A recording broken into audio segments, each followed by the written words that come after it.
మాట్లాడుతున్నారో సరే వీళ్ళు ఇట్లా మాట్లాడి ఇప్పుడు నేను కింద మీరే చూసారు కదా అధ్యక్ష పెద్దల శ్రీనివాసరెడ్డి గారు కూడా చెప్పారు ఔటర్ రింగ్ రోడ్ విషయంలో నువ్వు క్యాన్సిల్ చేసేయి ఈయననే కాదు వెనకాల నుంచి మైక్లో లేడు ఆయన కూడా అన్నాడు క్యాన్సిల్ చేయాలంటే ఎట్లా చేయాలి అధ్యక్ష విచారణ చేయకుంటే unilateral cancellation one side cancellation జరుగుద్దా అధ్యక్ష ఏదైనా ఒక ఒప్పందము నగదు బదిలీ అయిన తర్వాత ఆ నగదు బదిలీ చేసి ప్రభుత్వం చేసుకున్న ఒప్పందము ఏదైనా రద్దు చేయాలంటే విచారణ జరగాలి విచారణలో తప్పు జరిగిందని నిరూపించాలి తప్పు జరిగిందని నిరూపించిన తర్వాతనే చట్ట ప్రకారము రద్దు చేయడానికి అవకాశం ఉంటుంది అడిగింది వాళ్ళే డిమాండ్ చేసింది వాళ్ళే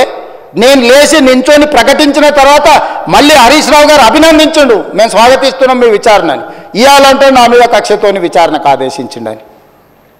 అంటే ఔటర్ రింగ్ రోడ్ అమ్ముకున్నా ఏమనొద్దు హెచ్ఎండిఏలో 100 కోట్లు విదేశాలకు తరలించి ఆ విదేశాలలో మీరు ఎట్టెట్లా వంచుకుంటారో ఎవరెవరు ఈ నుంచి నువ్వు ఎఫ్ఈఓ ఖాతాలకు పోయిందో చూపిస్తున్నా ఎఫ్ఈఓ ఖాతాల నుంచి లండన్లో ఎవరి ఖాతాలకు పోయినావు మళ్ళీ అవతల ఎవరు తేల్చాలి అధ్యక్ష విచారణ చేయకుండా తేలుతుందా అధ్యక్ష ప్లస్ నోట్లు పంపలే అధ్యక్ష పౌండ్స్ కొనాలి ప్రభుత్వం అంటే ఆర్బీఐ అనుమతి తీసుకోవాలి అధ్యక్ష ఫారిన్ కరెన్సీ పర్చేజ్ చేయాలంటే ఏ ట్రాన్సాక్షన్ చేయాలన్నా రిజర్వ్ బ్యాంక్ గైడ్ లైన్స్ ఉన్నాయి అధ్యక్ష ఎట్లా పడితే అట్లా నా దగ్గర నోట్లు ఉన్నాయి నోట్లు ఇచ్చి డాలర్లు కొంటా డాలర్లు ఇచ్చి పౌండ్స్ కొంటా లేకపోతే రూపీలు కొంటా అని లేదు అధ్యక్ష భారతదేశము రాజ్యాంగం పరిధిలో రిజర్వ్ బ్యాంకు కొన్ని నిబంధనలు అధ్యక్ష పౌండ్స్ కొనాలంటే రిజర్వ్ బ్యాంక్ అనుమతి ఇవ్వాలి అధ్యక్ష హెచ్ఎండిఏ ఖాతాలో ఉండాల్సిన పైసల్ని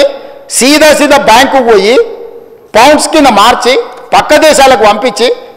పంపించినందుకు ఇన్కమ్ ట్యాక్స్ నీ మీద ఫైన్ వేస్తే దానికి ఒక 8.5 కోట్లు కట్టి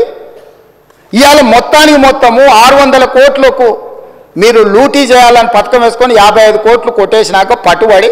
దాని మీద ఈరోజు విచారణకు సంవత్సరం నుంచి చర్చ జరుగుతుంటే దాని మీద విచారణ ఈరోజు ఏదో కొత్తగా వచ్చినట్టు ధరణి మీద చర్చ వద్దు దాని మీద చర్చ చేయండి అంటున్నారు అధ్యక్ష ఏం అధ్యక్ష రేపు ఎల్లుండి అవతలెల్లుండి ఎట్లా కోర్టులో విచారణ జరుగుతుంది ఏసీబీలో విచారణ జరుగుతుంది మళ్ళీ హౌస్ వస్తూనే ఉంది 4 సమావేశాలు వాళ్ళు అడగలేదు ఇవాళ ధరణి వచ్చినప్పుడే ఈ ధరణికి సంబంధించిన లోపాలను ఘోరాలను నేరాలను ఈరోజు ఈ ప్రభుత్వం బయట పెడుతుందని భూభారతి చట్టం ఎట్టి పరిస్థితులు ఆమోదింపజేయనీయకూడదు భూభారతి చట్టం ఆమోదించి ఫోరెన్సిక్ ఆడిట్ ఏదైతే మా ఉప ముఖ్యమంత్రి గారు మా రెవెన్యూ శాఖ మంత్రి గారు డెఫినెట్గా ఈ మొత్తం ట్రాన్సాక్షన్స్ మీద ఫోరెన్సిక్ ఆడిట్ చేపట్టి ప్రభుత్వ భూములు అన్యాక్రాంతం ఎట్లయిపోయినాయి ప్రైవేట్లో జరిగిన గోల్మాల్ ఏంటో నిగ్గు తెలుస్తామనే ఒక నిర్ణయానికి వచ్చి ఆ విషయాన్ని పసిగట్టి